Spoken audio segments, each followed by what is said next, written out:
I stay up late with my kids, whatever it is. So easier said than done. This, tells the person that even though it seems like a simple problem, it's not a simple problem or a simple solution. When you want to compare two different situations, and usually one is more difficult, we use this interesting phrase. It's a whole different story. It would have been a whole different story. So for instance, when I was younger and I would go on a trip, it was pretty easy. I would plan it. I could be spontaneous.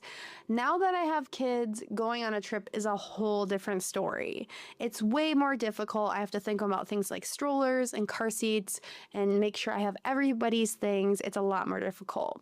So the phrase here, it's a whole different story. It's comparing one situation to another. Even though they're a little similar, they're very different, especially when I'm talking about difficulty here.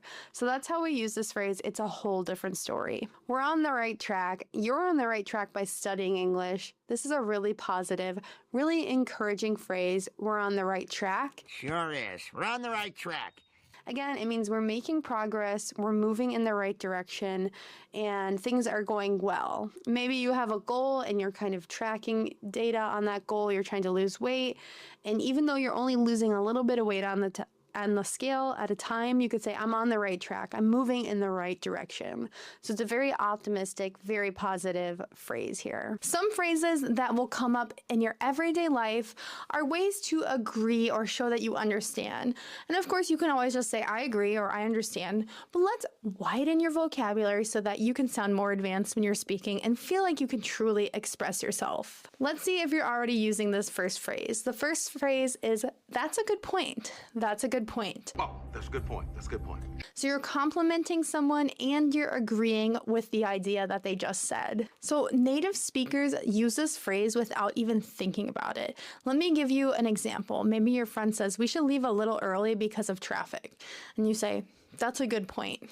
You're complimenting their thinking and their planning ahead here, and you're agreeing with the point that they brought up, that there's traffic. A lot of times, native speakers will just throw on the word actually to this phrase as well. I'll say, that's a good point, actually. Meaning like, I really didn't think of this. I'm surprised, to hear this good point. And it's not supposed to be insulting, like, I'm surprised you came up with a good point. It's just, I'm surprised I didn't think of this idea. Like, actually, we should be thinking about this. Maybe you guys are talking about buying a new appliance for your house. It gets kind of expensive. You're buying either a washer or a dryer or a refrigerator or a new stove.